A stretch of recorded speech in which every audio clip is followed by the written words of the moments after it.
I feel like most of it sucks. Like the A DS lot of it ones. is Heroes of Mana or Children of Mana, the top-down action RPG one is butt ass. Oh, bro, I crashed out on that game once. That game and Dawn of Mana, because I streamed the whole series. I streamed like every version of every game, Oh and shit. and and that Dawn of Mana was the most miserable. If you want to see Schadenfreude, watch me play Dawn of Mana. I was like this the whole fuck. I was so mad, bro. It was so stupid. It fucking sucks, man. That's fucking what I've heard.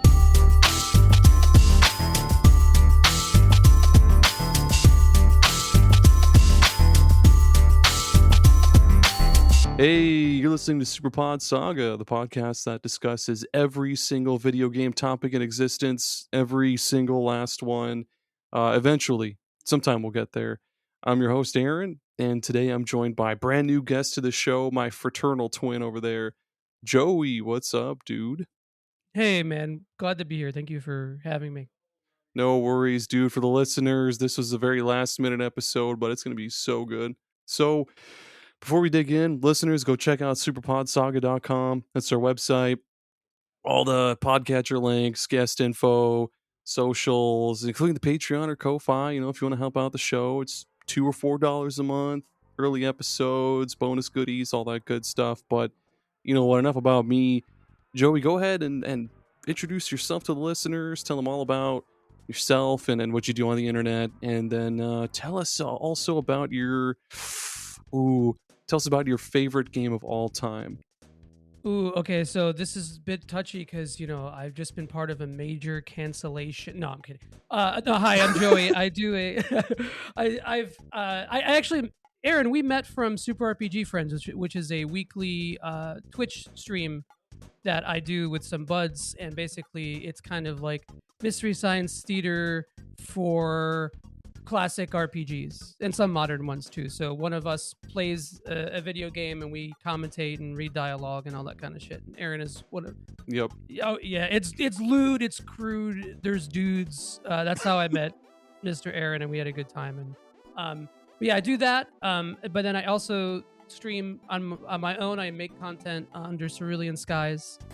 And we actually, funny enough, before this, talking about Chrono Cross. That's a bit of a Chrono Cross reference, And so I do that. It's mostly just annoying loud guy streamer shit. I know that's a really good sell, but I think my claim is like marathon streams. I'll do super long streams or beating a game in one sitting, kind of a thing. I do that and I make some videos. I made some long form videos. I edited some stuff too. Used to do a Mega Man podcast, all that kind of stuff. I'm no stranger to content, but it's been a while since, in the words of Stained, it's been a while. That's the worst song in existence, by the way, but now it's stuck in your head. So there you go. But yeah, it's been a while since I've been able to be like full content guy, but I did do full-time streaming for about 3 months. So that was pretty fun. So that's all. That's my CV, Aaron. Thank you for letting me take this out on you. You're welcome, dude. Hey, yeah, make sure you tell us all about what your favorite... Well, maybe not all about what your favorite game is, but what's your favorite game? And anything else you want to say about that? Yeah, I just... I feel like I betrayed my Midwestern there by being like, oh yeah, but... Oh, let me sneak past you, grab the ranch. Oh, no, dude, I'm a major ranch hater. Oh, I'll stand on business with how much I hate ranch, for sure. Fuck. I my entire existence is like trying to be an anti-capital G gamer, and I think part of that is hating ranch. I mean, I don't. Part of that is hating ranch. Hating ranch, yeah, because it's so implicit and inculcated in gamer culture. That that's not why I hate it. I just hate the taste. But I don't try to align my taste to be contrarian. I know the glasses and the look might make you think otherwise. But either way, my favorite game, StarCraft, the original StarCraft. Oh man. Shit! I did not see that coming. Hell yeah! Yeah, a lot of people don't get like. I think it's like I used to be in school as a kid, and like I'd think about playing it, and I would shake. I would just like shake with like excitement. And I got around the time StarCraft 2 came out, I started actually learning how to play. And before, I just played casually the story and messed around with custom maps and all the fun stuff, the tower defense and all that. I think that's why I like tower defense is because of StarCraft. But so many summers playing that game, and then like as StarCraft 2 was about to come out, I went back and I learned it and I got really into it. And I was never amazing at Brood War, but StarCraft 2, it was Grandmaster in my God US damn. region. So I played a buttload of StarCraft 2, but I do like one more because it's such okay, I'm not one of those people who tries to look at my favorite things objectively like this game is objectively better than no, that's bullshit and a fool's errand and I think that that's your favorite games are your favorite games. Yeah. Their historical significance should have almost no bearing on you other than, the timing in which you played it or the zeitgeist, how that influences you. Sure, that could affect it. But I do think that there is an argument to be made with how huge that game's competitive scene was and how transformative it was to pro gaming and in Korean culture, in even Western culture, the views that we had as a result of that. I think it is the closest thing I can think of to a what I would consider an all around like perfect game, and it's got huge issues too. There's some UX stuff. I haven't actually played StarCraft. What's it called? Reforged or remastered? The Reforged version, sounds right. I think or that's that's maybe it? Warcraft. That's Warcraft. Maybe. Either way, I haven't played the remaster of it yet, so I don't know. It's been a while since I've revisited, but I think the story of that game, despite being incredibly emulous of a million different, popular media, it's still really good, and the way it's told is really fun, and the characters are memorable. It's got pathos and intrigue and a bunch of mystery, and I don't know. I like that game. I just like it a lot, man. And I could wax poetic about StarCraft until the cows come home. So, and there is no cow level either in that. Damn one. it. That's a cheat in it. Look at that. Well, that's cool, man. I genuinely had no idea that you were ever gonna stay StarCraft. I thought it was gonna be like Final Fantasy 5 or I don't know. You're not wrong. I mean, that's close. Oh FF6 is shit. up there too, but Hell yeah. and 5 is my second or third, no, third favorite, I think. But wait, Okay. hold on. Have you actually answered this question on your podcast before? What your favorite game is? No, but I mean I feel like I say it every fucking episode. My favorite game of all time, Joey, is Final Fantasy 9. Oh, okay, Yeah. all right, my man. Okay, Yeah, it's good. this man Good loves shit. jump rope. Oh, dude, I love Jump Rope. I love the card game. I love all the hippos, the Geisel pickles. I don't know how the fuck you're supposed to pronounce that word, but Geisel. Gisal? Is that Gisal? how they say it in Gisal? 14 and 16? They do say it out loud in a couple games. Regardless, I love them pickles. Oh, the pickles. Think about those picks. Them picks, dude.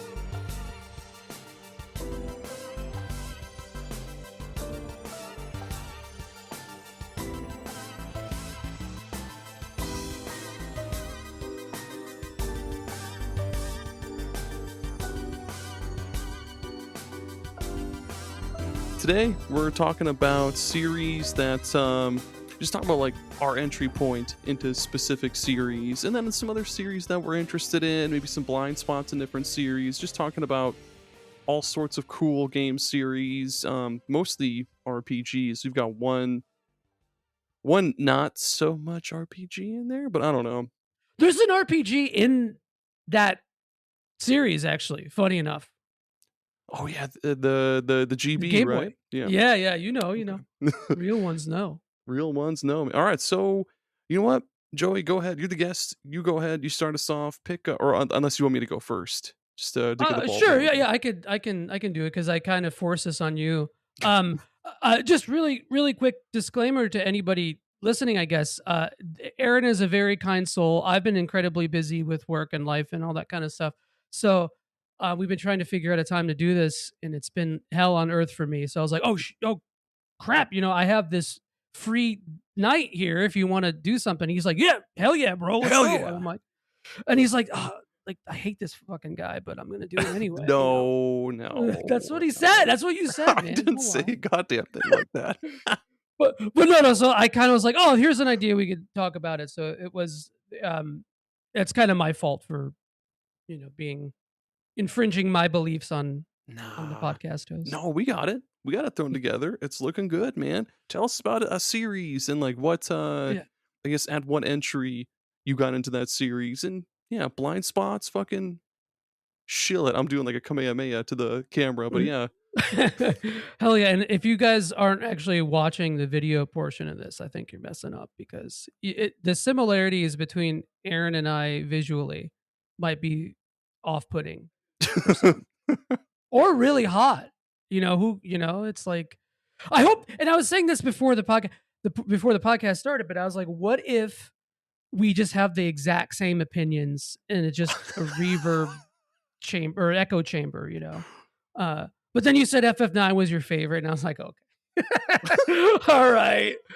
Okay, all right. I got some differences. I have some independence of thought, you know. There's something here. But yeah, I think my plan here was like trying to find like how we approach series, right? Like cuz I think Yeah. that your podcast from what I've listened to before has been very thorough, and you get into really deep detail with stuff and specifics and dynamics and all that kind of stuff. So you definitely come off as the kind of person, I hope to your listeners too, who likes the deep analysis of this kind of thing. And I would imagine, and correct me if I'm wrong, but how do you get into a game series? Like, what is your usual way of approaching it? Oh, dude, I guess it depends on the series. Like if it's a short one, if it like so I just played through Soul Blazer not too long Oh, yeah, yeah, ago. yeah. Okay, hell And yeah. yeah, that whole series, the quintet shit, it's like what, 3, 4 games? If it's short like that, I'll start with the first Yeah. game and play through. But if it's something longer, like say, like with Dragon Quest, before all of those games got stupidly expensive, I started with pretty much whatever is more accessible. I think I started with like the 8 remake on 3DS, Oh, well, and I okay, yeah. played that at work, and I was like, "This is fucking awesome." And then I got 7, the remake on 3DS, and I was like, "This is awesome too." And then I bought all the DS ones, played through 4, 5, 6, and then yeah, accessibility. That's pretty much it. Hell yeah. Yeah, I think so. Okay, when you play series for the first time, do you aim more for accessibility or do you try to get the original version? Like if you were to play, if you were to get into Dragon Quest now, like optimally, what would be your optimal choice? I guess nowadays, well, I'm a big well, fuck. I guess that's tough to say because if I was brand new to Dragon Quest, I think I would probably go for the HD 2D remakes over the NES original, just Mhm. because I mean those games can be pretty fucking not like archaic, but they can be kind of janky and kind of hard to play. But yeah, I'd probably still lean more toward like what's because emulation is always there. That's probably the most accessible way to do it because you don't have to buy a brand new copy. But Yeah, right. yeah, at the same time, probably easier to play the HD 2D remake. Right, right. And it's like, man, because you talked about the Soul Blazer games, Yeah. right? And it's like that's such an easy answer because it's like the only real way. There's only 3 games in that series, and they're all on Super Nintendo. Well, Yep. actually, no. There's technically like 4 Grand Stream Saga if you count that, Oh yeah. Yeah. Yep. but that one kind of stinks on ice. That one's not great. But Terra Enigma and Illusion of Gaia are amazing. I Mhm. think Soul Blazer is good too, but it's diet ease. You know that. True. Yep. And the funny part about that is that so Soul Blazer Quintet started as a lot of ex Falcom employees because in the early 90s, Falcom bled out so many of their top talent, and a lot of it went to Quintet. Like Yuzo Koshiro and a lot of the developers on it. So, um, Soul Blazer and this was after Ease 3 came out. So that was 89, I think. And then it went over to Quintet. And I think ActRaiser was 90 or something. And then Soul Blazer comes out and it's like, remember Ease. Remember that? And then Ease was in this like hilariously like latent period where Falcom wasn't really developing Ease games, and then it came out with Ease 5 eventually, like 2 years after that, and that feels like Diet Soul Blazer. So it's like Temu becoming aware of itself. Senshin Temu. Well, I think stuff I like could that is see it. so interesting, though. You know, like especially with JRPG series, and I think I'm going at it. It sounds like tangential, but I bring No, this up yeah. because that relates to why I like to play stuff chronologically. I usually like to do the original version of the first game Yeah. or something. And then you start getting side quests with it. Like, I don't recommend playing Soul Blazer without playing ActRaiser, and I don't recommend playing Terranigma without playing RoboTrek because that's kind of there's a lot of similarities there. And so Oh. it's like, you know, with these like specific I like to use the term like craft development studios. Studios like Quintet that were very focused, like laser Mhm. focused on a very specific type of experience, right? And or values that they had as developers, especially related to RPGs. And so I feel like you get the whole creative process. You know, like when I watch Yeah. a movie by a director, I try to watch all the director's films in chronological order. Um, but sometimes, you know, you watch a movie that you just see in the wild or you catch in the theater, and then you go back and you go through. So I think sometimes you can't always do the fucking completionist loser nerd spreadsheet way of doing it where you're like, I'm gonna play the original Famicom version and then we're gonna play a little bit of the MSX. As much as I like doing that, I don't have the capacity for that, you know? Yeah. Not always, but I try. So I've never so thought about it like that. Fuck, mm, that does sound a whole heck of a lot better than just jumping in halfway. Cause yeah, I mean, if you're this may not be this fucking movie series might not at all be relatable, but like if you jumped into like Mission Impossible 3 instead of starting from the first, it's like, well, where the fuck? Like you're just jumping into the middle of an ocean on a raft. I don't know. right, right. But sometimes that's what you need. You know, you need to get on if man, this is such a complex topic, I think, because it really depends on the individual sensibilities. It Yeah. depends on timing. It depends on so many things. And I think ideally anybody would say, if I'm going to try a series, I'm going to try it from the beginning. But, you know, sometimes the first thing isn't that great. But like, here's an example. This is an incredibly nerdy example, but Star Trek, right? If I tell people to get into Star Trek, you know, obviously some people would start from the original series and try to watch the very first episode, which is a complex thing in and of itself. Yeah. Or if they like Next Generation, they start with Next Generation, and a lot of people like to do the caveat of, well, the first season isn't that good, and then the second season isn't that good, and it takes until the third season to get good. And there's that kind of pretension that almost like I don't know, it's almost like somebody's trying to curate your experience. And Yeah. I don't love that because yes, it's true the first season of the Next Generation is a little off-putting and is not that great and it gets much better later on, right? But you got to have the muck, you got to trudge through the muck to get to the Elysian fields. You know? Yeah, dude. So I think that's part of the process, but I get why not everybody does that, you know, totally. So it is what it is. I think a good actually here this is a good talking point about a series is Trails, right? Cuz Yeah. you were talking about or Kiseki is the series name in Japan, and so you haven't played any of the games in that series, right? No, it's one that I desperately want to get into, but I know there's a million bazillion different entries because there's also stuff before or no, are they all trails? Wasn't there like Legend of the Dragon Slayer or some shit that came Yeah, before that? yeah. So it's all part of technically like the Legend of Heroes That's what it title, was. Yeah, and Legend of and that Heroes. came out. That was like a super. That was before Ease. that came out. And Dragon Holy Slayer shit. was the third game. I played the wait, is it wait, no, Legend of Heroes. No, that was 89. That was 89. So that was the first game. Dragon Slayer was the first one, and then there's Dragon Slayer 2 and blah blah blah. But wait, now I'm gaslighting myself. Was it before Ease? I think so. Anyway, either way. So it came out as Japanese exclusive PC RPGs, boomer as hell, you know. And then there were 3 games that came out for, was it PSP?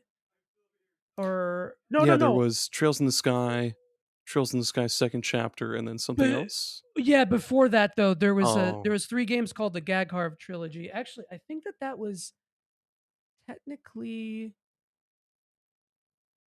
I think that was originally on the PC 98 or 88 was the Gag Harv trilogy, and then that got remade on PSP, and then that was the first to come into the West. So oh, I'm sorry, I'm getting way too in the weeds about this, but basically, there's the modern Trails series, which is part of the Legend of Heroes big umbrella series, and there's I think 5 games in the Legend of Heroes series before Trails, but it's seemingly not related.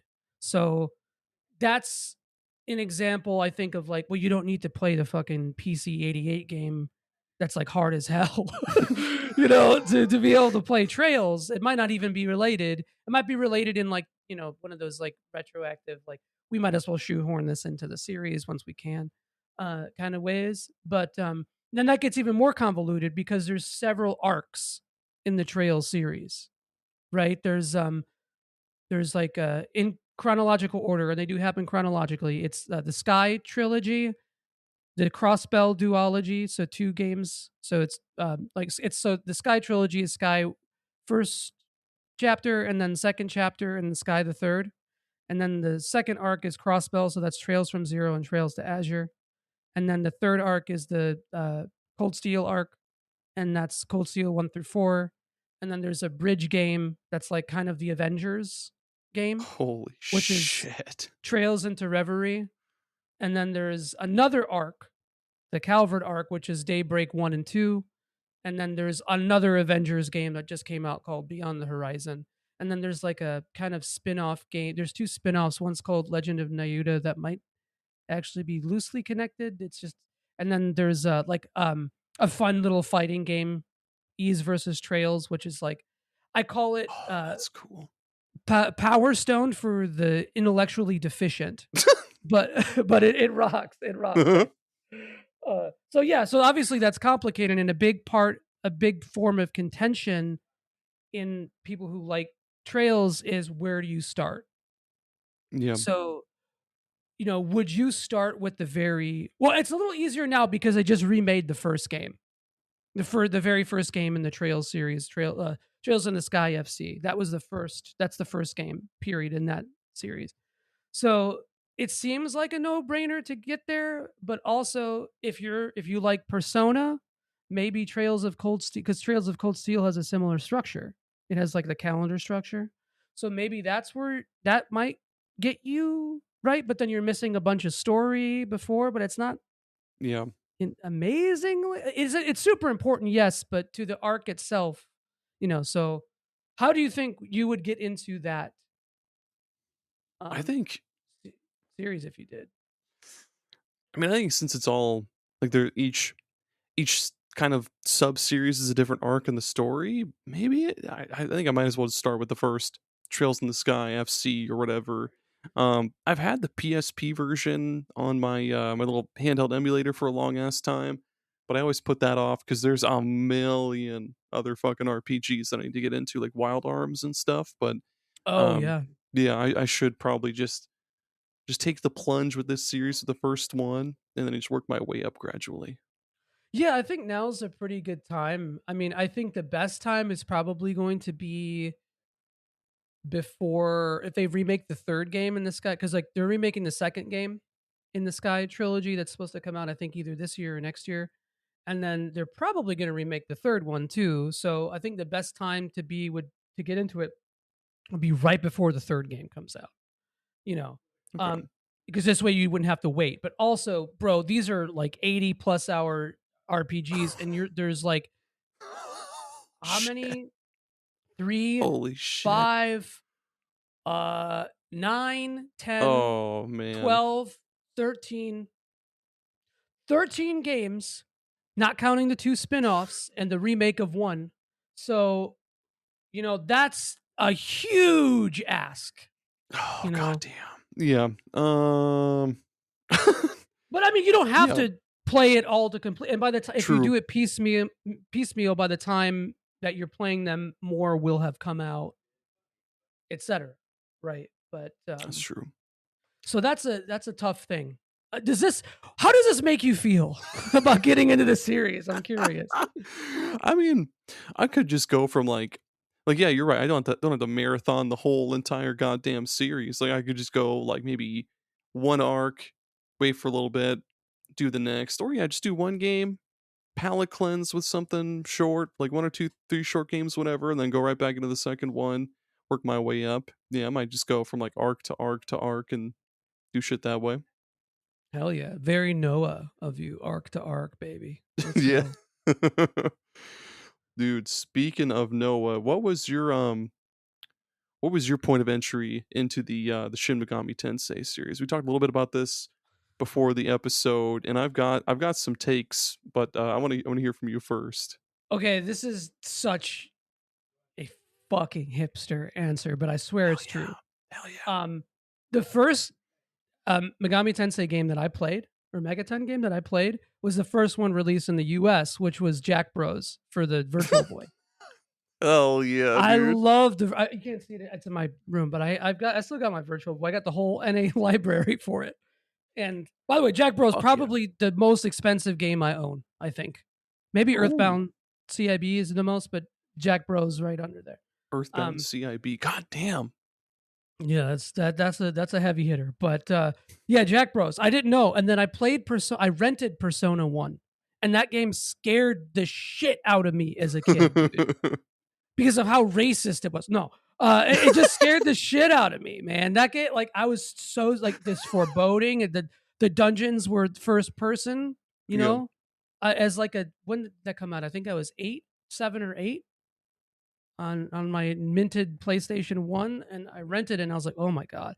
And then I played Revelations the Demon Slayer, which is the western localization of Last Bible, which is a Game Boy spin-off that tried to Oh capitalize yeah. on Pokemon. Well, the release tried to capitalize on Pokemon.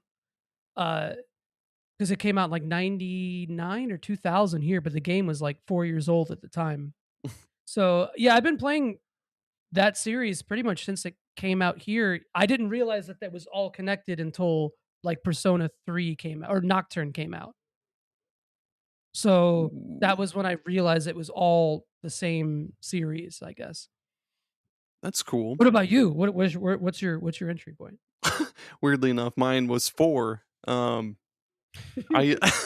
yeah, the one you said you haven't played yet. Mhm, mhm.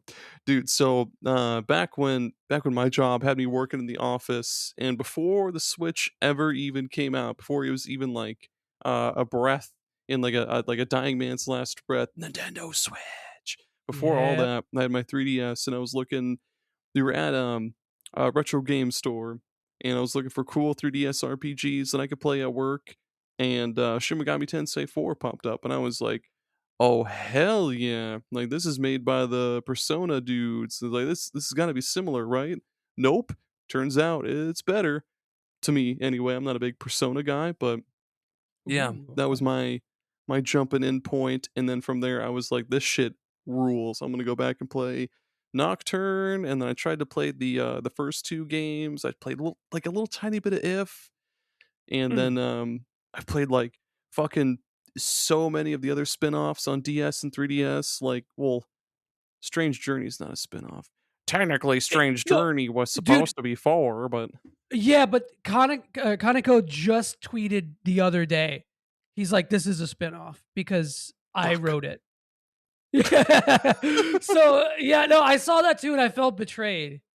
So because it like I guess the way that they consider mainline stuff is so boomer Japanese developer Yeah. shit, where it's like we need to cut out all individualism from these projects, all vestiges of auteurism from these projects, or they're they're not mainline. It's Yeah. so silly. Abandon the self for the greater good of the company kind of beat, and it's but yeah, no. So and that dude, the DS and 3DS were like that was like the golden age Yep.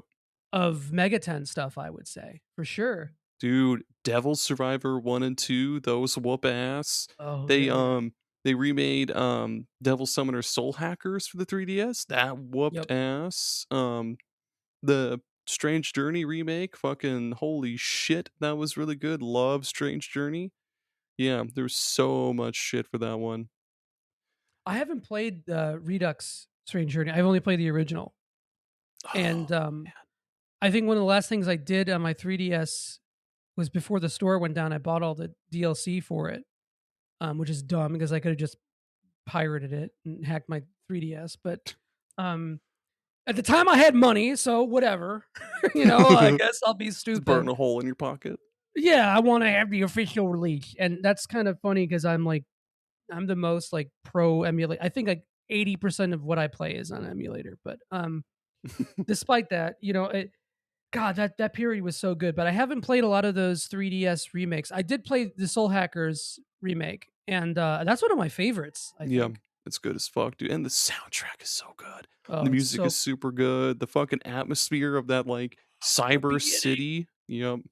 Oh God, that intro, man, that's like one of the most appealing, engrossing intros to an RPG I think I've ever played. Is Soul Hackers. It's good Way as ahead shit. of the time of its time, that game, for It's, sure.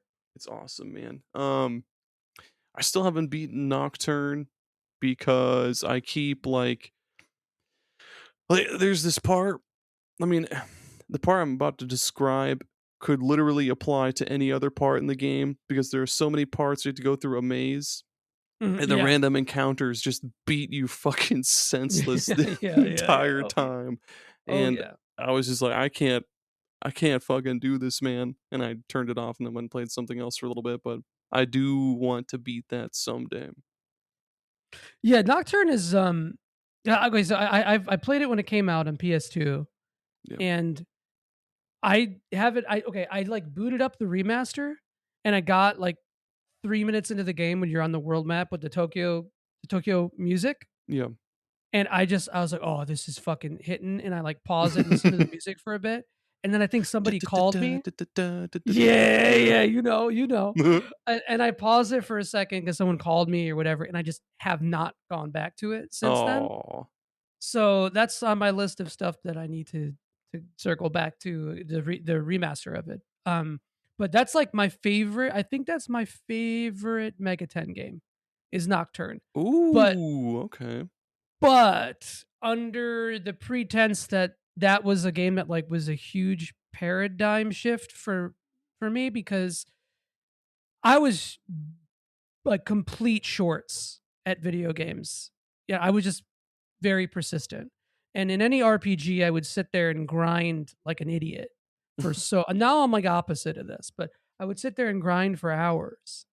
And with Nocturne, yeah, you could grind, but the game is way more about actual strategy and less like finding Yeah. something insanely broken. There are broken things in that game, sure, but and that like really messed me up and I struggled really heavily with it when I first played it. And I think that then I started to appreciate it more on a second playthrough and I was like, "Oh, okay. I'm just an idiot." And I've been playing this I'm not meeting this game where it wants to me to meet it. I'm trying to play it like baby's Final Fantasy IV and that you can't do that. You can't really do that. So yeah, I don't know. I feel like were you playing the OG or were you playing the remaster? Uh, I I've started here and there. So I started the OG like once and then stopped, and then I've started the remaster, and I've gotten like fuck, little over halfway through the remaster. I'm pretty Mhm. sure. Yeah. So I just got to the part where fucking one of the cults got fucking annihilated. I forget which one it was, but yeah. Oh yeah. Okay. Yeah, it's been a while since I've played. Not it It's been a literally while. one. Yeah, I stained. They're back. Stained, They're back, everybody. baby. Aaron Lewis, the first name. I don't. You could Shit. secretly be bald. Fuck. Not to dox you, bro. I'm sorry. No, don't. I just doxed Aaron's name. Look at that. That's crazy. But no. Yeah. No. I think that like my suggestion to you is to go back and play a really early Mega 10 game. What's the earliest that you play? Is Nocturne the earliest that you've played? No, I've played a little bit of the first Shin Megami Tensei or And you you said know, If too. You said you played a little If as yeah, a well. little bit of If. Yeah, I would say like maybe see if you could knock out an earlier Megami Tensei and then go back to Nocturne, because seeing that progression of how, because like this, someone's gonna shit on me for this, but Nocturne really is the Persona 3 of SMT. Oh, Like yeah, I'm fucking sure. Yeah. It like changed where a it totally lot. changed. Yeah, Yep. but it's still very core. Mhm. To what the series sensibilities were. It's just a different approach to it. It's like the Mario 64ification of that series. Um, so I think that like if you were having trouble like really connecting with it, I think that definitely would help a lot too. And especially going from like the really kind of dusty mechanics of early Omega 10 into Nocturne. Because it's like when you go from SMT4 to Nocturne, you're like, oh bro, this sucks. Like I get it. True. That's a yeah. And it's the same thing if you go from Nocturne to, SMT1. It's so basic by comparison. This is You know, remind it's like but it's it's like when your important. when your when your power goes out and you can't do any of the fun things you want to do. You just like, guess I'll hit a ball with a stick and the power Mhm. comes back on. It's like, I'll never take you for granted again. I love you so much. It's just like Right, that. and then you Like, do in 2 seconds. yeah. Yeah, right. Right. As soon as the quality of life features hit, you forgot what it was like to play without them. Yep, You know, it exactly. it is it's a matter of adaptation, I think, a little bit too. Like, um, I talk a big game about playing shit originally, but I don't really play too much on original console, even if I'm emulating it. I Yeah. try not to do like save state abuse or any. I don't really make save states unless I'm experimenting with something like, oh, I want to know what this thing does, Yeah. or I'm like, I literally have to put the game down and go somewhere else. Um, but so I try to keep the experience like authentic or whatever. But I without get that. fast forward, bro, I'm hosed. I'm cooked. I don't think I'd be able to play as many games as I do without fast forward. So I don't want to take that for granted ever. Right And on. I feel And that. that's let me tie this back into Trails for just 1 second, Go because for it. if you play that PSP version of First Chapter, Sky First Chapter, you're gonna want to die because there's no speed up and it's so slow, bro. I bounced off that game in 2 seconds. I was bouncing off. I bounced off that game faster than my girlfriend bounces on it. You know what I'm saying? Like that's where we were. Faster than I hit the ball I hit my stick on or whatever the fuck. Right, exactly. Yeah, man. So that's huge with getting into series, right? Like Yeah. that there is we can talk a big game about how we like to keep things authentic or whatever, but I am a little bit of a slut for accessibility. It just depends on how we want to use that term. True. That's true, man. Like, another good example of that whole thing is I played through the Suikoden remaster, Oh, okay, and yeah, yeah. man, that had the combat has like a 3 times fast forward, because like sometimes you're just fighting Oh, battle after battle after battle after battle after battle, and it'll be like, fucking come on, bro, and yeah, throw on that 3 times fast forward, and man, it is smooth sailing. Beat that game in amen. fucking no time. And so like you know I feel like the argument that I'm about to make is the same argument that people use for using Chat GPT or generative AI, which sucks because like my thing is so Suikoden is a perfect example because um when those remasters got announced, I went back and I replayed 1 and 2 because we played Suikoden 1 on Super RPG Friends. And when I was like, as you know, the encounters in that game are baby easy. Yeah. You're just spamming fight. So then you start to think, I deserve a little speed up on my emulator. You know, I don't Daddy like deserves a little speed up. daddy needs it. He can have a treat. And you rationalize it to yourself. It's like, yeah, you're not really cheating. You're just making it a little faster because all Mhm. you're doing is pressing X or whatever. And for sure, I think a game like oh man, Suikoden 1 is so bad with that. And it has that level curve thing where your XP that you gain is relative to your level. So it's made to curb grinding basically and make it so you don't really have to grind. And so it feels even more pointless to fight those fights, right? Yeah. So yeah, damn, that would be so nice. And because I haven't played the remasters yet, I need to They're hop pretty on. good. Yeah, they look pretty good for like I don't like the smoothing shit that a lot of Yeah. modern remasters. Yeah, that was my big thing with it. Like the character sprites, they're all the same as they were in the PS1. They still look good. They're pixely, all that shit. But like the smoothed out, like almost AI looking ass backgrounds and stuff, that kind of threw me Mhm. off a little bit. But after a while, I was just like, this game is pretty good. Still, I haven't played 2 yet though. I fucking Oh need man. to. I keep. Oh my god, I've got such a bad habit of saying, okay, I'm gonna play this game now, and then I'll go and play something else, and then I'll Yep. fucking forget about that game, and I'll throw it into the fucking Aaron's heap and dump a shit pile in the back, and then oh god. No, I feel that, man. And also I want to thank you for actually pronouncing that like mostly correctly because Frank on Super RPG Friends, shout out to my boy Frank, but It's cool. holy hell does he have Florida pronunciation?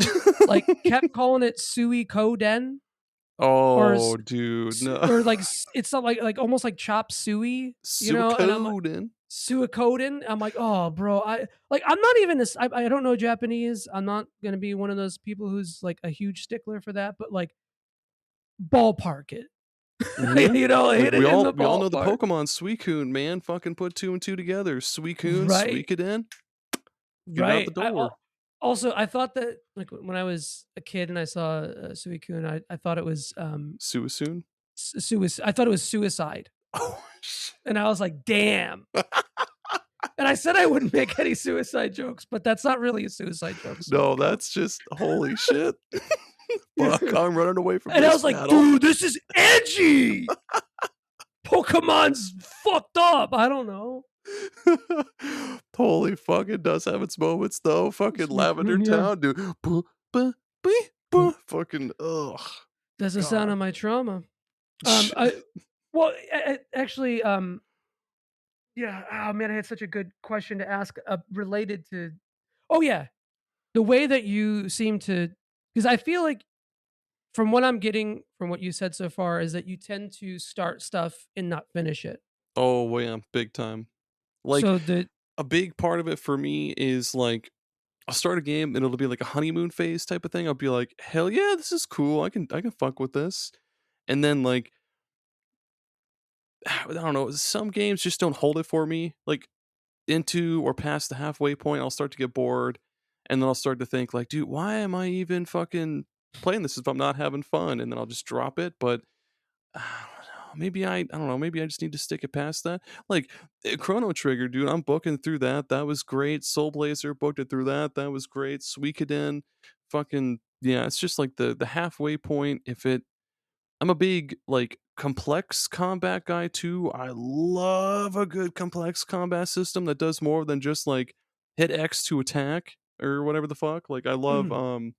fucking Grandia 2, favorite battle system of Oh all yeah, that time. yeah, hell yeah. Love some tactics. I love thinking like I just love using my brain in combat, I guess is the thing. So a lot of games like Like, I really wanna get into Skies of Arcadia, but the combat puts me to fucking It's sleep, dude. yeah, it's very basic, and I think, Yeah. Trails in the Sky 1 has a bit of that problem too. Um, it starts to open up more as you go on, but I think that first game, that's why I bounced off it so much, is I was like, "Oh, dude, this is goofy ass," and then it was just, but it's better than most combat systems from the time, I would say. It's That's not cool. Grandia level. The Grandia combat is so good. I love it. Yep. Um, Yep. but yeah. Oh boy. Funny enough. All right, I'm gonna make a recommendation for you if Yes. you haven't already played. What about Tactics Ogre? I started, whatever the fuck the one is on PSP, Let Us Clean Together. yes, yes, I Yeah, started the that. remastered. Yeah. I need to play that too, but that's in, Aaron's, heap and pile of games back there. Right. If you want a game that really uses your brain, Reborn, Tactics Ogre Reborn, the remaster that just came out, Oh, yeah, um, okay. completely transformed the game in a lot of ways. Completely, battle system wise, it story is the same, all that kind of stuff, but it's the same game as it was on Super Famicom, basically. But the battle system is like might as well be a different game. And Okay. at first, I was really averse to it because I played every dumb version of that game. It's one of my favorite games of all time. But and at first, I was really adverse to Reborn, and then I was like, "Oh wait, no." It took like 50 hours, but I got to the. I was like, Holy shit. I really get what they were doing here. I have some issues with it. Like, there's this card system that's kind of almost RNG esque, and there's a couple like weirdly RNG elements in it that might be frustrating. But you're talking about a game that you need to use debuffs. You can't outlevel encounters. You Good. can't out. There's a level cap. Hell Uh, yes. you like any fan of like SMT's core sensibilities, I think would really love Reborn. Hell yeah. And I think there's a huge aspect of RNG with SMT as well, because how are you going to know that something reflects like Hama on you? Like sometimes you don't, True. or like how do you know something isn't just going to open up, get a preemptive strike, and open up and OHKO your team? Yep. So there isn't a lot of element. There's preventative measures you can take, sure, but you know, but yeah, there is a lot of there's a lot of there's a through line, is what I'm trying to say here. So oh, my only caveat: very very long game. You're probably going to put 100 hours into your first playthrough of that if you stick with it. So, and that's why I asked about how you bounce off, because I'm actually really curious. Like, one of the things I'm fascinated with is how people manage their ADHD or AUDHD. Like how Yeah. you manage to.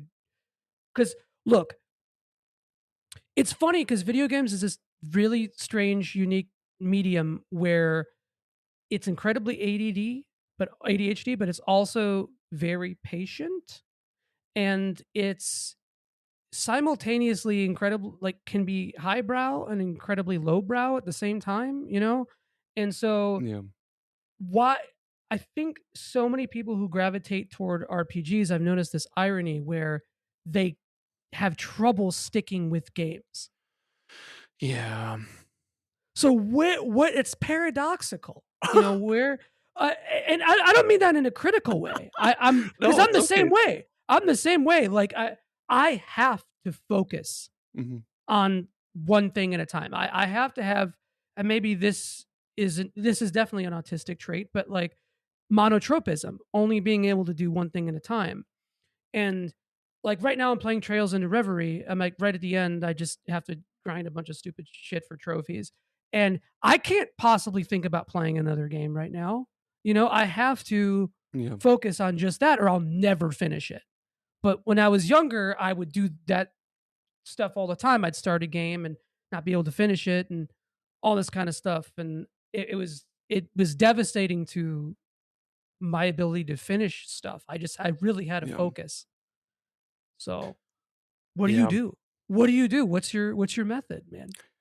I guess I pretty much just what's kinda helped me a little bit is, like, I've got a blog, and I'll write about games I've beaten, or even, like, Ooh, that's on yeah. backlog, like, I'll just I'll tell myself, okay, I'm gonna beat this game, and then I'm gonna write a little bit about it, even if I play like a little short game, Right, right.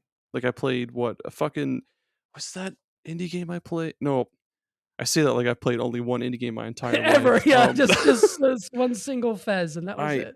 I binged like fucking 6 little teeny tiny indie games like Tori 3D. That doesn't matter because those are short. With these long games, I basically just tell myself I need to play this and nothing else. Because like right now, Rhythm Heaven Groove just came out, and I really want to Oh, play yeah. that, but Yeah.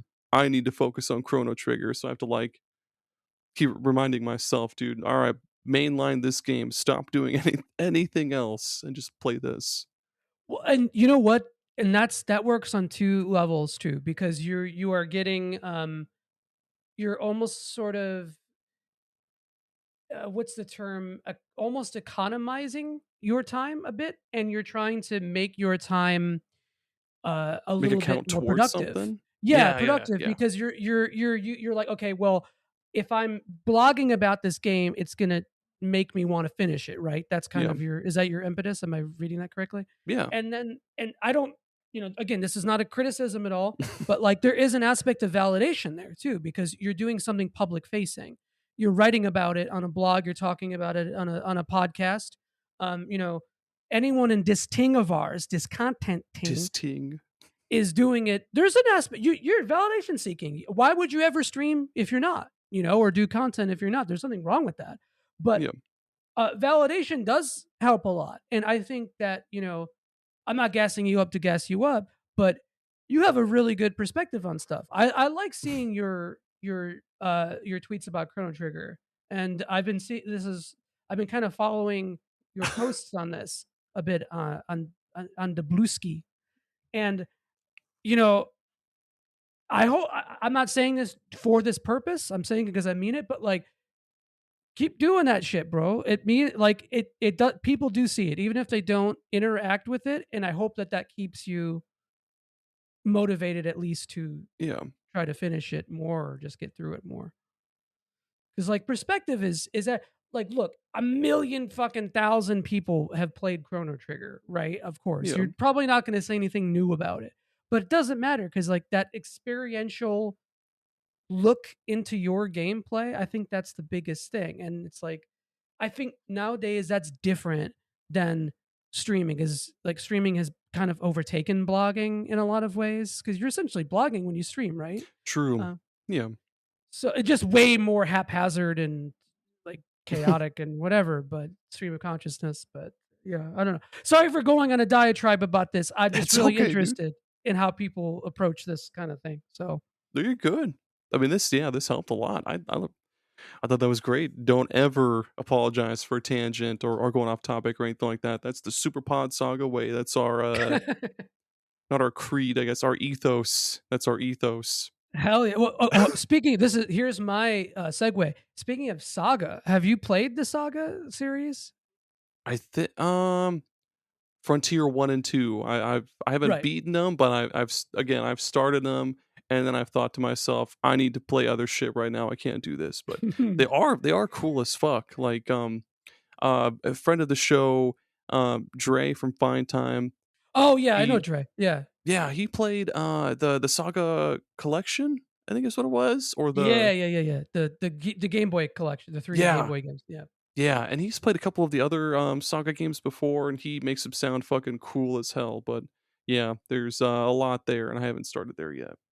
Yeah, shout out to Trey. He's been a mutual of mine from Twitter. I think he's like one of the Mm, first, like within the first like 100 people I ever followed on hell there. yeah, I don't know how he got pushed to me, but yeah, so like that's like I've been seeing his posts for years, it's so awesome. that, Hell yeah.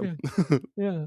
But no, yeah, so Saga, so that, I think that's like man, um that's such an interesting topic for me because that those games, as you know from playing Frontier, are, they don't give a fuck It's about you. very like counterintuitive to what you think you know about RPGs, because like Right.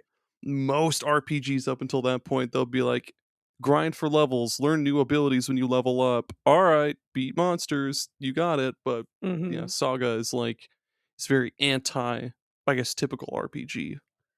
Yeah, horizontal progression rather than vertical progression in that series for sure. Oh, But there, I mean, there is an that's aspect a of good way of putting numbers it. go up, Yep. obviously, but it's just in a different form, I think. But this is I bring this up too because the Saga games can be very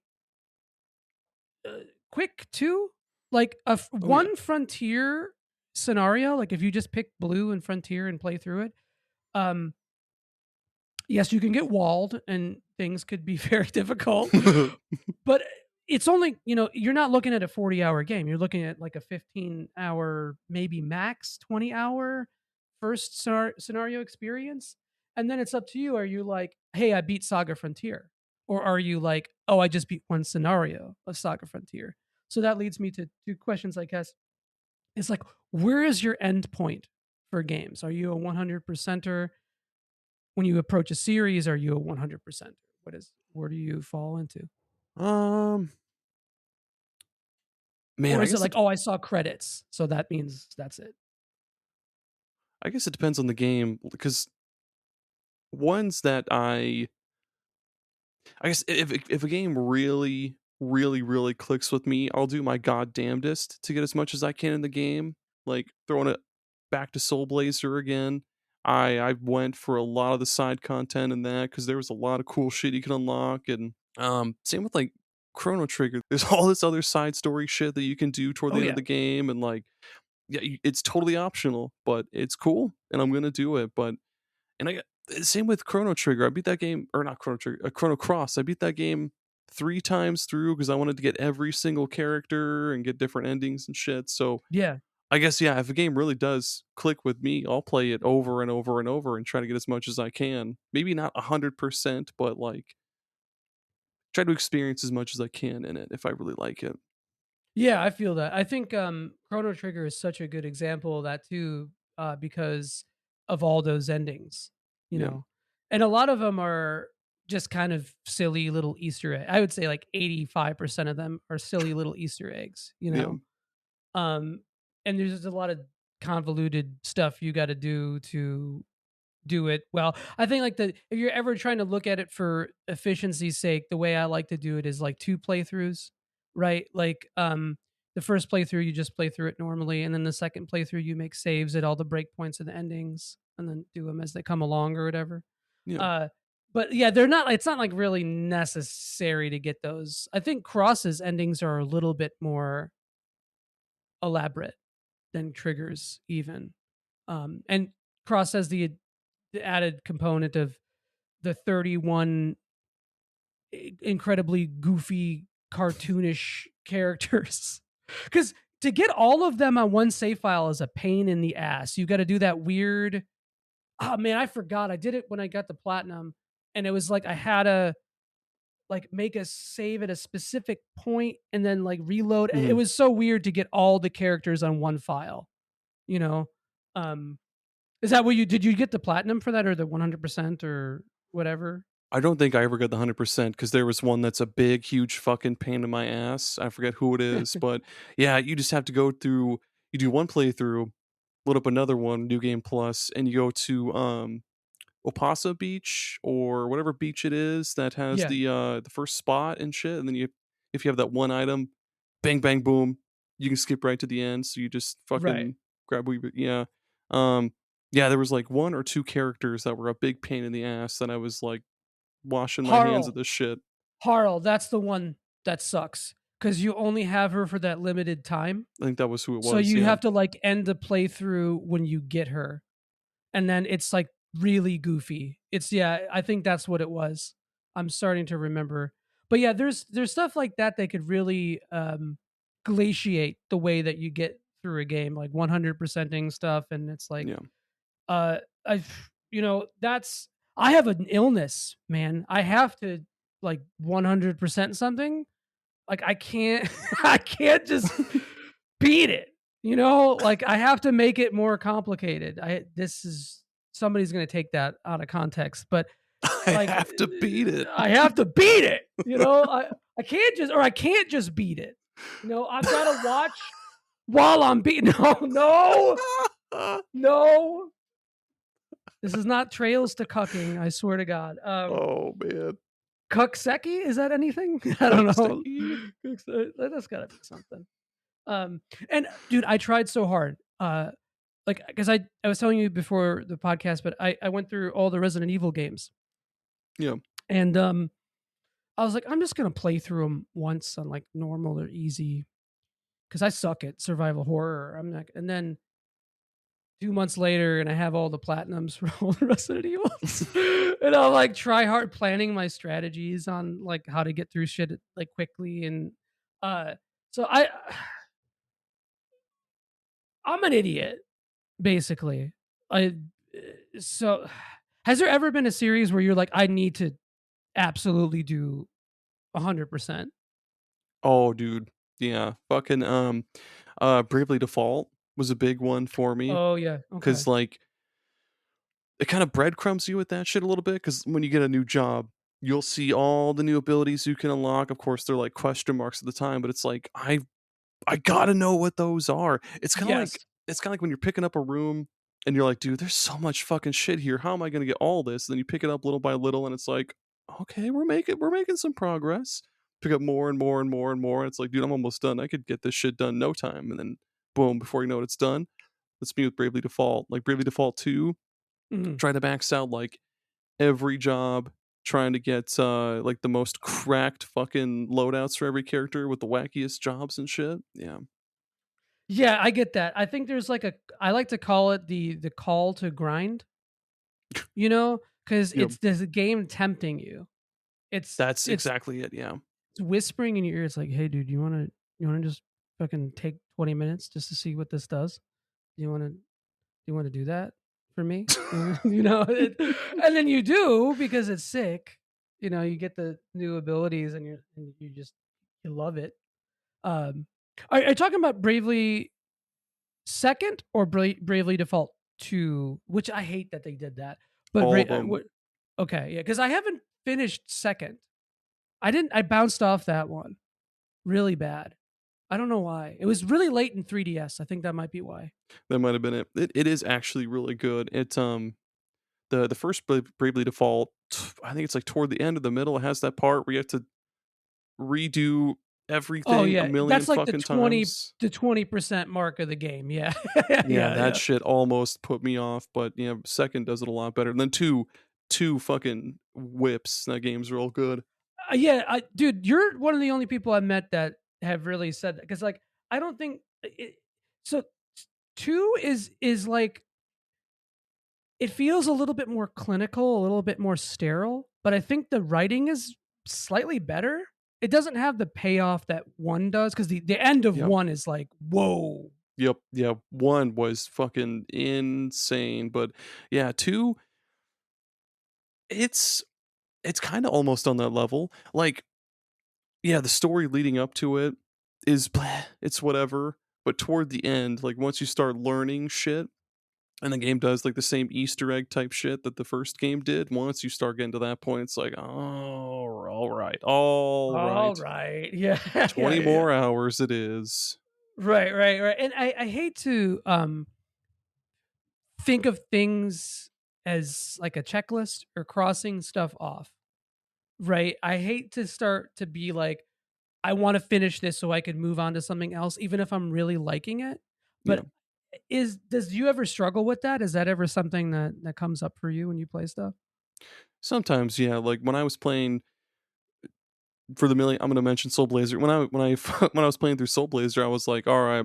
Like toward the end, I was like, I just want to get this fucker done. I'm so tired. I just want to get it done. And then as soon as I beat it, I had to go back for more. Like there was way more that I didn't get, and I was Wow. like, Okay. I need to. But yeah, sometimes I do be like that. But other times I'll just beat it and then just fucking toss it. Man, you got like toxic X syndrome with it. It's like you break up with it and you're like, fuck this, I'm done with you. And then you send it a 3 a.m. text asking if it's Mhm. up. Like I've been there before too. I've been like, Yeah, funny. That's what happened to me with Resident Evil. Is that I played the first one when it first came out on PlayStation and all that, but I never really was able to like 100% those games. yeah, And when I was like, oh, I'm just gonna go through the games. I'm just gonna play through them once. Maybe if the routes are different enough, I'll play through both routes or whatever. And then, I finished one route, and then like I went to bed or whatever, and I woke up thinking about those REs, and I'm like, I just want to go back. Sorry. Yeah, the Yeah. REs, and I'm like, yeah, I think maybe I'll go back and poop sock the rest of the game. I don't know. I don't know what's wrong with me. Oops. I forgot where I heard that term, but I heard it recently. I've been trying to integrate it more into my vernacular. So. Dude, it's good. That threw me off. Fucking speaking of throwing things off and poop socks and shit, we're over the halfway point. Let's break things off for just a second. Take a breather. We're gonna play a little game that I like to call Three Truths and a Lie, Digimon Edition. For the listeners, we've got Atama Dekachimon, Raptor Sparrowmon, White Seadramon, and I have to look up from my mic. There we go. Metal Life Kuwagamon. So one of those I made the fuck up, and three are Okay. real. All right. So there's like modifiers to these that's throwing me off. So obviously, when you see this list, you think the one without the modifier, the Atamadachimon, Atama Atama Dekachimon. Dekachimon. Yeah. Yeah, and it's like so that one stands out, right? Because it doesn't have like a white or a metal life or whatever. And then there's Raptor Sparrowmon. Boy. Okay, so I'm gonna say I'm pretty good at standardized tests, right? I'm gonna say that it's not the obvious answer. It's not the first one because that again, that's the odd man out. It's Raptor Sparrowmon. That sounds right. White Seadramon. That's the sus one to me. I'm gonna go with that one. I don't Fuck, know why. you're right. Really? You're right. Yeah, I made up White Seadramon. Hell yeah, bro. Wait, did you just make up that whole ass? Well, Seadramon is a real Digimon. I made up the white part. I was put White Seadramon because the other ones, you're right. They have those like modifiers, and I was like, dude, you'll probably just pick the no, you ain't Tomodachi gonna. one or whatever. No, bro. I'm like I said, standardized tests, and also it's C. That's what gave it away. It's all. Anytime someone tries to throw you off with multiple choices, C or the middle choice, if it's like 5, is usually the right one because that's what they try to do. It's the thought process behind it. So I'm sorry, I metagamed you, but Shit. that's my bad. But I'm actually surprised I got that. You're gonna have 2 more times to redeem your. Well, not redeem yourself. 2 more times to okay. Yeah, best 2 out of 3. So here we go. Next round. Oh, There's 3 rounds total. So we've got Pineapple Dramon, Metal Piranimon, Rinkmon, and Snatchmon. Okay, all right, hold up. All right, I see what you're doing with this one. And I know it's not going to be Metal Piranimon because you already did the same. I'm metagaming you again. I'm sorry. That's So all right. Rinkmon sounds ridiculous, but I don't think that's it. Snatchmon, I think you put there as a joke because I think that's a red herring. So this isn't Pineapple Dramon doesn't fit the naming, so that's what I'm going for. Are you sure? Yeah, I think so. Yeah, all confidence in nothing. Shit, you're right. Fuck yes! Fuck yes! Oh, fuck. By the way, I just want to say I know nothing about Digimon. Dude, you're killing it though. Don't gas me up yet because I'm gonna. Just one more. One more. This is it for all the marbles. All right.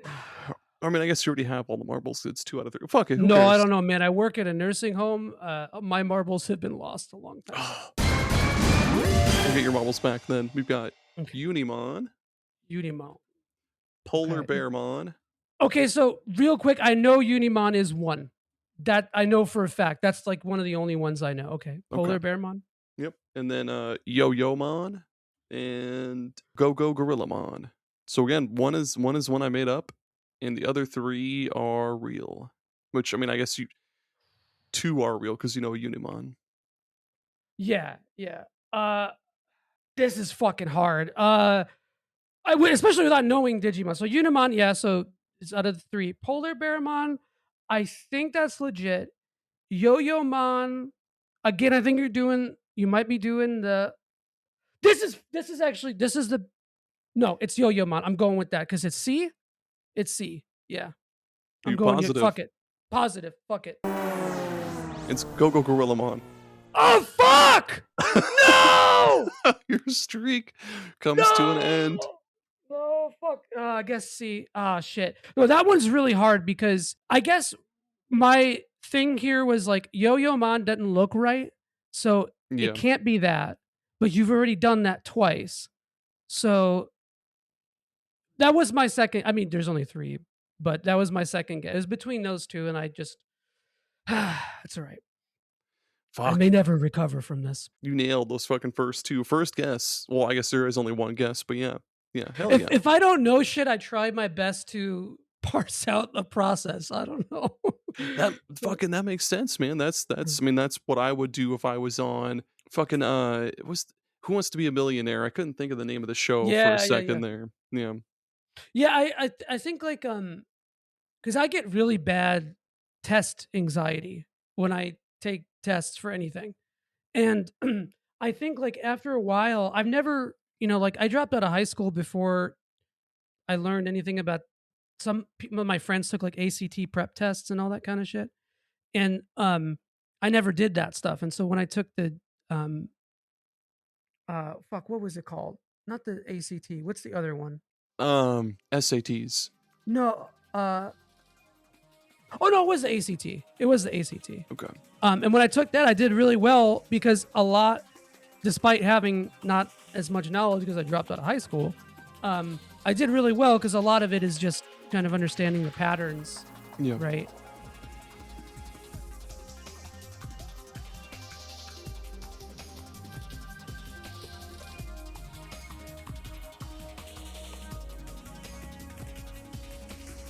That was fun. That's good. Make your guests feel like shit. I love it.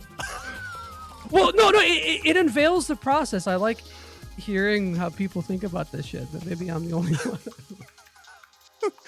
Oh man, so I'm gonna. Oh shit, going right the hell back to Resident Evil. I too started on Resident Evil 1. Right? Yeah, yeah. You started on 1 also, right? Yeah. Okay. Yeah. That's what made me get a PlayStation.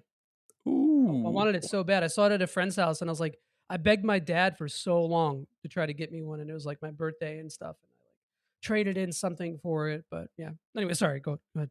Oh, you're good. Yeah, fucking the one scene where you see the zombie for the first time and he like turns his head slowly like Mhm. at the camera. Dude, as a kid, I was like, no, no, and I was like smashing the fucking power button. I was like, get me out of here.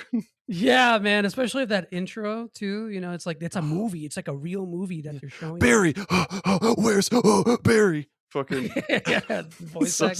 You didn't stupid. realize it at the time how silly it was, but like, yeah, no, I replayed the original PS1 version. I played Jill and Chris's routes on it, and I think that like like I said, I played every single Resident Evil game, and talking about the spin-offs and talking about the God bullshit. damn. And Holy shit.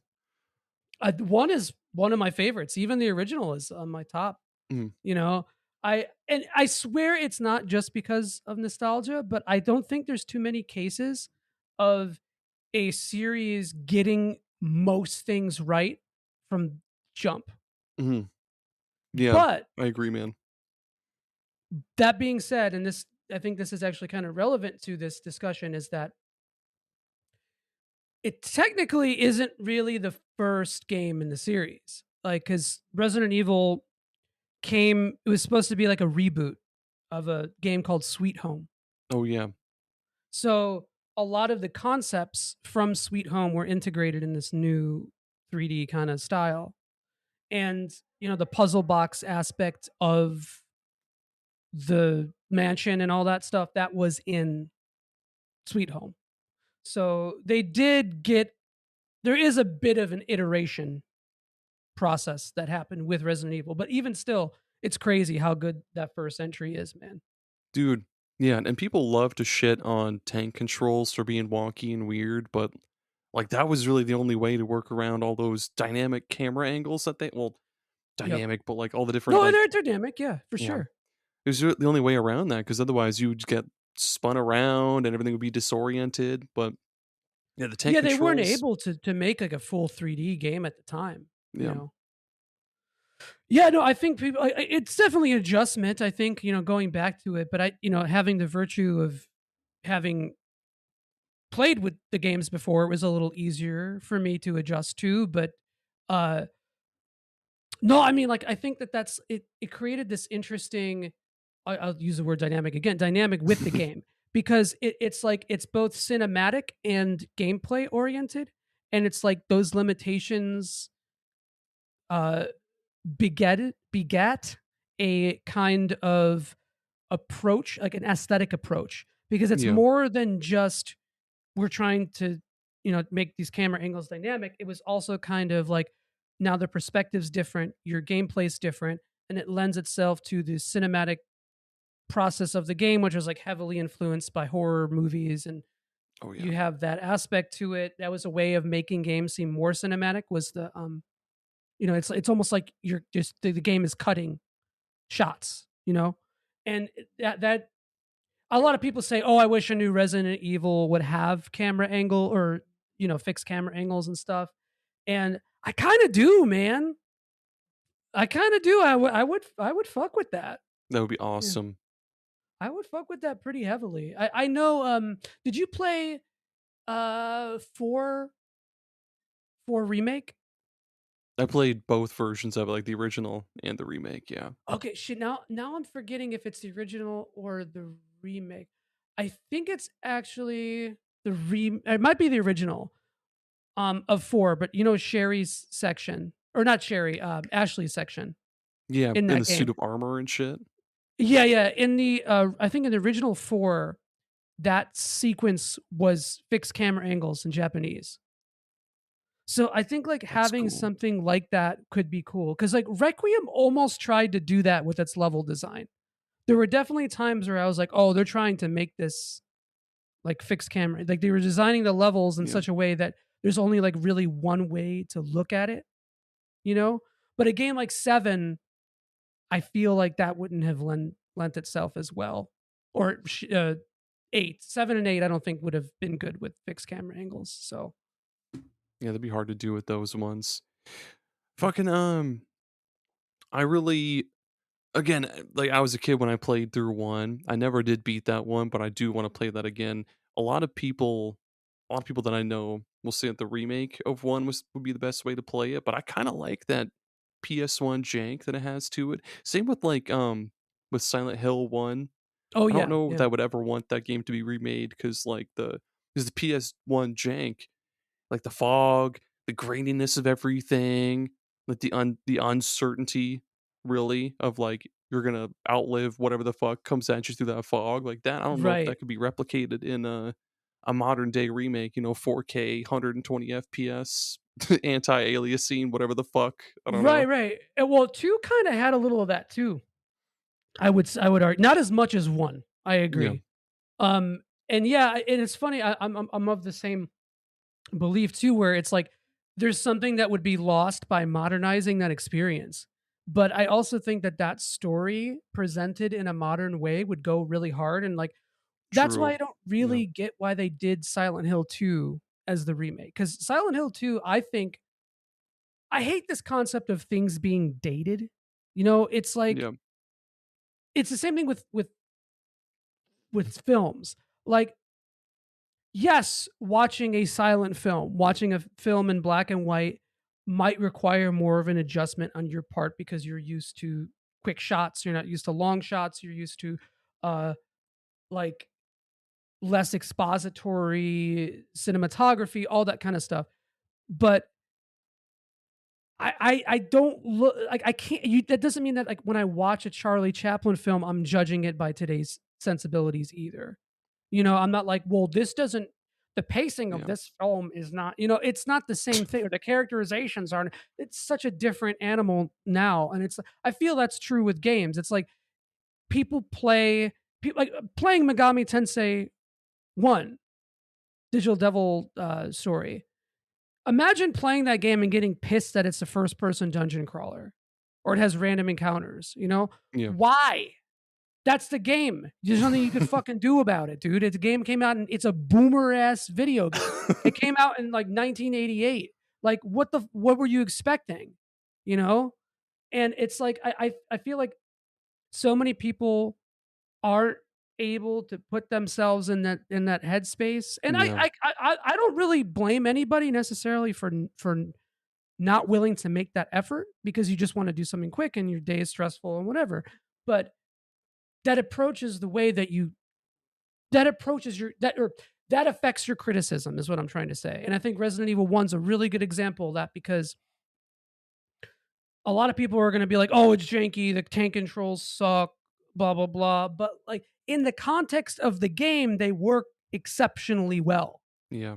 You know, if you had free roam controls on Resident Evil 1 and because the port of the remake actually puts in like modern controls kind of but they're still relative to the camera angle that you're facing, so it kind of still feels the same. Yeah. Um, even that, like, if you it was like if you control Jill like you did in Resident Evil 3 remake, that game it wouldn't feel the same. It's like you're trying to retroactively apply something that could never.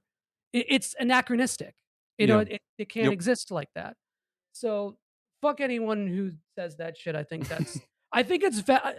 it's valid to be like, oh, I don't like this. I'm not used to it, but call a spade a spade. You know, you're not able to to adjust, man. And that's fine. That's fine. I don't want to play boomer PC games for that same reason, you Yeah. know? But I'm That's not fair. gonna fault the game for it. So but no, the remake I think is better though. That being said. But it's longer. On your first playthrough, the remake is gonna take you way longer than even if you know where to go, I think. That's crazy. So it's but the remake is a really good starting point for if you're like ever trying to go through the series again. And yeah, Resident Evil 1 is an absolute all timer. I don't know. God, I'm such a boomer. I'm sorry. It's okay, dude. I'm No, sorry. it's all good, man.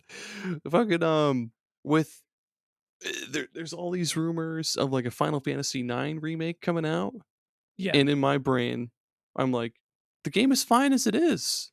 Why does it need to be remade? But I mean, again, there's probably other people who maybe haven't played it or people that have and they see faults in it and they're like, okay, remake it. Fucking quality of life, the piss out of it. Um, that I feel it. I feel you, man. Yeah, no, I 9 is a really good talking point for that because my biggest issue with 9 is how unbearably slow it is. Like, there's no Yeah, reason why the battle theme should almost loop before you are able to input a command.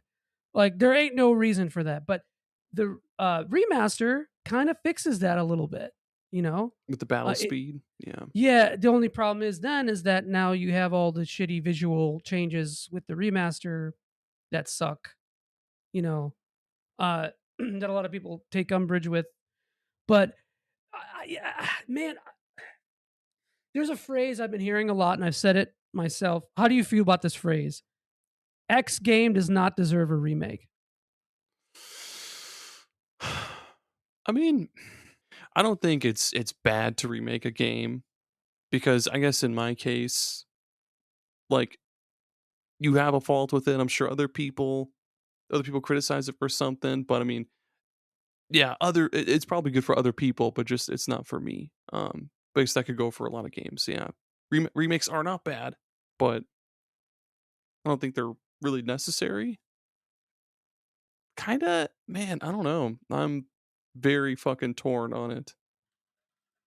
Yeah, and I'll bring this back to a series that is really interesting to talk about with remakes.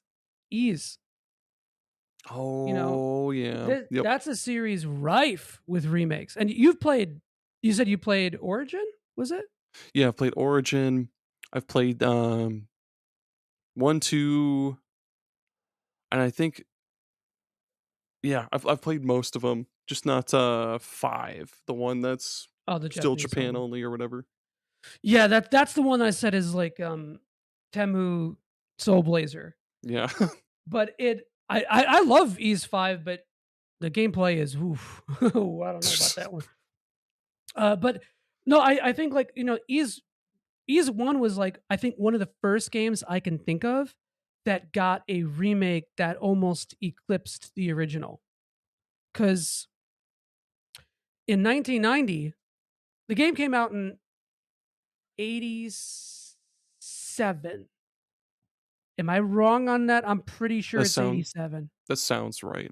I'm pretty sure 87, 88, or 88. something Yeah, like and then that. the remake came out 3 years later and it's a full remake cuz it came out on PC 88 and then it got a remake on the Turbo Graphics by another company called Alpha System, a developer called Alpha System. And a lot of people, if not like 90% of the people who have played the original Ease and that version, say that the TurboGrafx version eclipses the original. And then a lot of people who play Chronicles, I'm guessing that's the one you played, right? Of Yeah. Ease 1 and 2, Yep. think that that eclipses the TurboGrafx version. And that didn't come out till like 20 years later. But either way, my point is that did it's complicated, man, because like back Mhm. then you're looking at a Japanese computer exclusive video game that like how are you going to really port that the same way? You pretty much had to redo it from the ground up because you can't take that code and apply it, throw it in an engine, and then have it run on another console. Um, so they wanted to bring Ease to the West and they localized it and all that kind of stuff. So it's like the only way they could really do that was through a remake. And nowadays, you don't really have that problem because you can port stuff for the most part fairly easily, right? Like they could Oh, have yeah. remade Chrono Cross, but they made the remaster instead, you know? And so man, people say that like the remake thing is like a modern thing, and it is, but it's also kind of been there since the 80s for a different reason. I don't Yeah. know. There's a different reason. So, I don't know, I feel like, yeah, there are some that I personally feel are better than the original, like Metroid Zero Mission, Pokemon Leaf Green and Fire Red, oh way yeah, better yeah. than fucking Pokemon Red, Blue, and Yellow. If you ever try to go back and play those, dude, it's glacial. I That shit is agree. fucking glacial. But I I mean, agree. yeah, I'm sure there's other people that are gonna be like, "What are you talking about? It's totally fucking fine." But man, yeah, it's so tough. A lot of people clamoring for a Chrono Trigger remake, whether it be HD 2D or God forbid they do like a 3D thing with it or something like that. But man, I don't know. Like the before I started playing the game, I was looking up like the way people prefer to play it because there's the SNES original, the DS version, and the version on Steam. And a lot of people say fucking a lot of people say, do the DS. It's got the anime cutscenes, a couple other quality of Mhm. life improvements, but what was SNES and it's fine. It's great. Yeah, I was streaming all the Dragon Quest games like last or no, year and a half ago. And after I finished Dragon Quest 6, even though it came out after Chrono Trigger, I was like, I really feel like I should stream Chrono Trigger because it's so like the progression of Dragon Quest 5, Chrono Trigger, Dragon Quest 6 is so through line. There's so many creative parallels in that game, Chrono Trigger.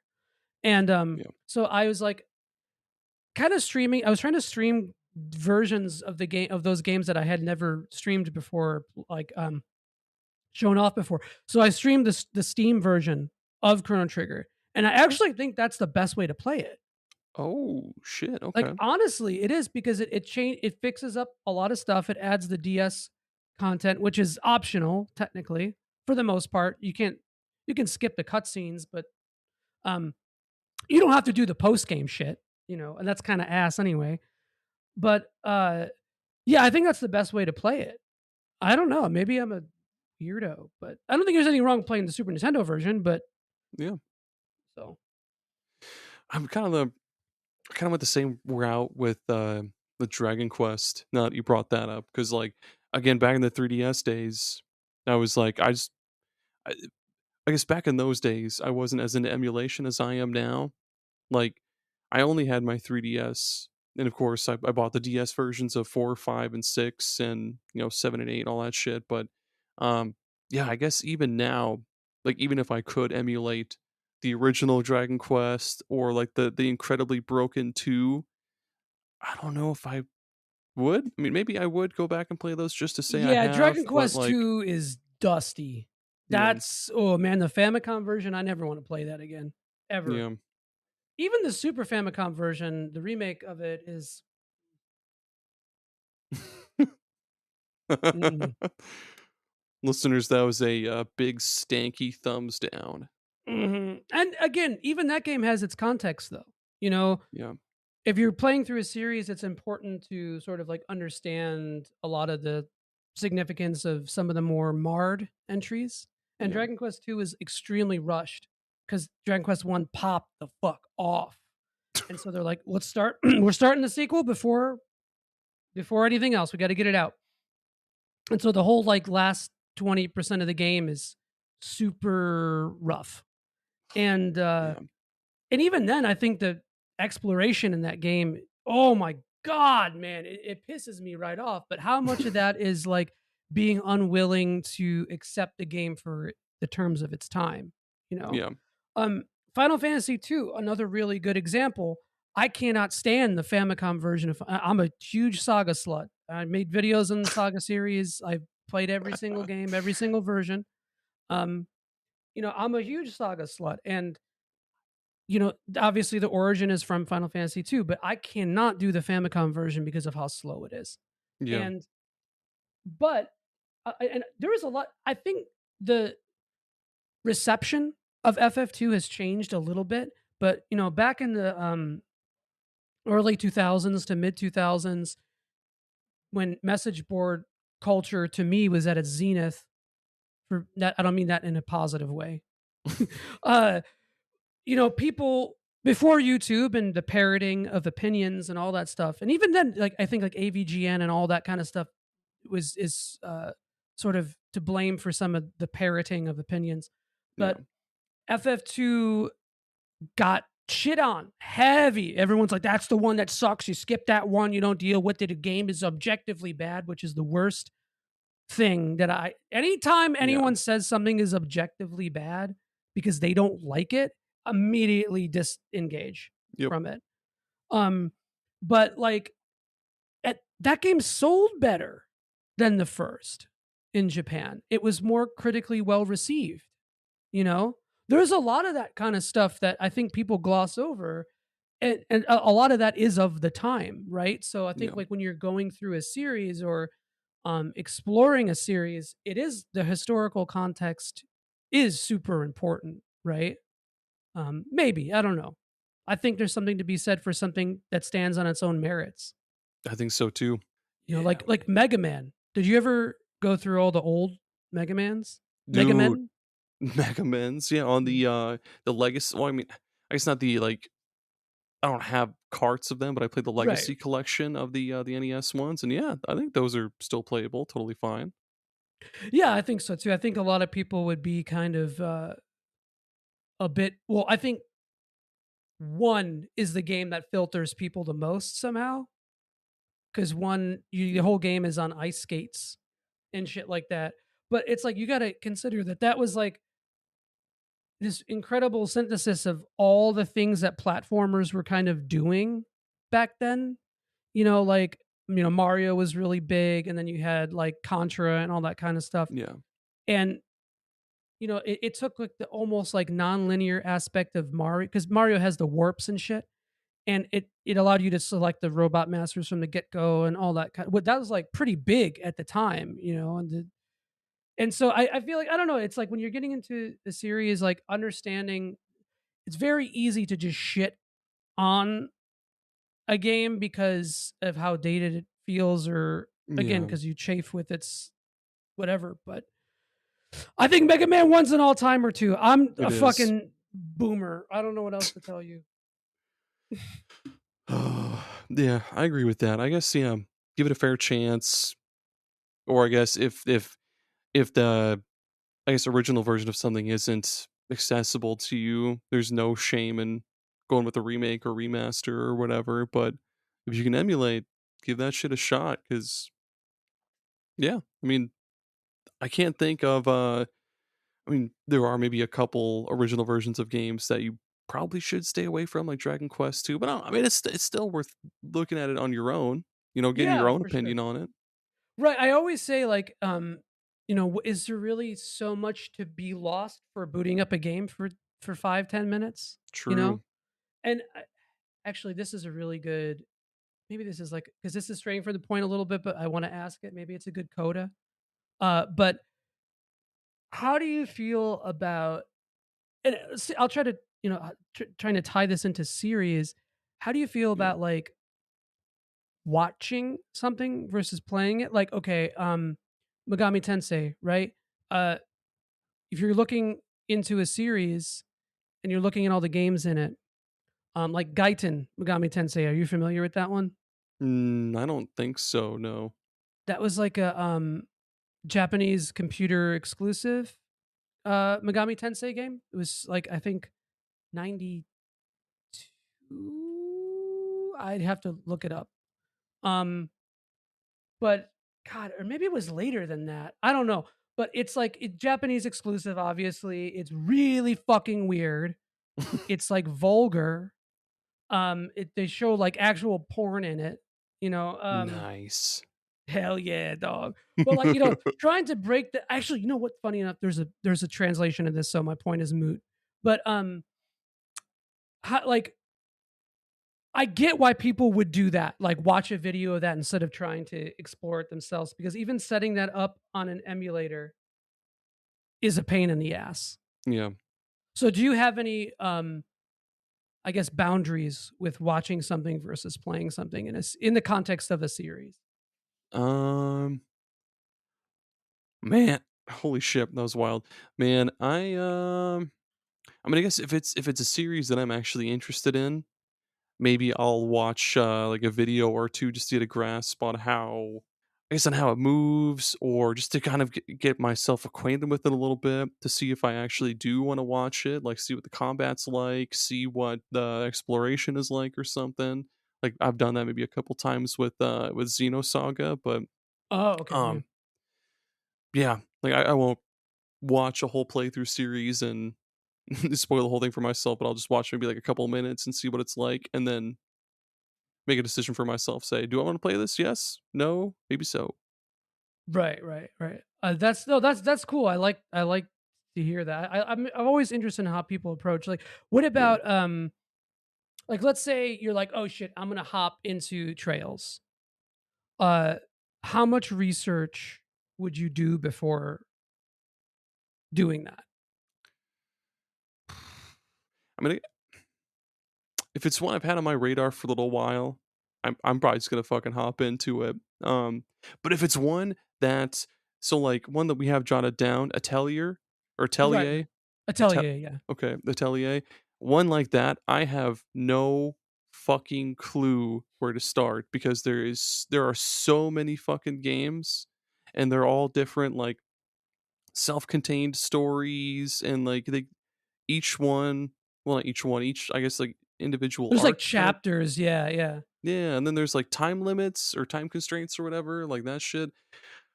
I mean, more often than not, I'll just take the plunge. I'll just buy one and just fucking plunge in and play it. And yeah, more often than not, just do that rather than subjecting myself to hours upon hours upon hours of reading other people's reviews on them. Yeah, Hmm. Yeah, no, I think that's cool. I think there's that aspect of hands on with it, but at yeah, the same time, I feel like that also you risk running into the wrong one too, right? Like, what if that's your favorite series, but you started with a game in the series that you hate? You know, like for the context of Mana, we were talking about Mana. What if you're like, oh, I'm gonna hop on the Mana series. I found Children of Mana for super cheap, or Dawn of Mana. I found it for $10 on Amazon. I'm gonna buy. and you pop that sucker in, and you're like, this is the fucking worst series. People like this, you know. Yeah. People like the shittiest attempt at Kingdom Hearts combat that anyone's ever seen. You know, I'm sorry, I'm such a massive hater of Dawn of Mana, but Yeah. like, you know, there is that aspect, and I think that, you know, at the end of the day, anybody who is into this hobby, I think should be a smart enough consumer to understand the context and nuance of that, right? Yeah. Especially nowadays when you have access to all this information, and you can type in where to start with the SaGa series, and then you'll see a video by me that I made talking about it that I need to remake because it's not accurate anymore, you know, and you could watch that. So it's like, I don't know, I feel like this is as shitty as this world is, as hot as the flames are from its burning before our very eyes, you know, Yep. we it's the ease that now is the best time that's ever existed to get into series and video games, and there's Honestly, a yeah. million things to do it. So I think that's neat. Yeah, sometimes you just gotta take the plunge. I mean, yeah, if you do jump in and you get a shitty one, oh well, move on to another one. You don't need to beat it, but yeah.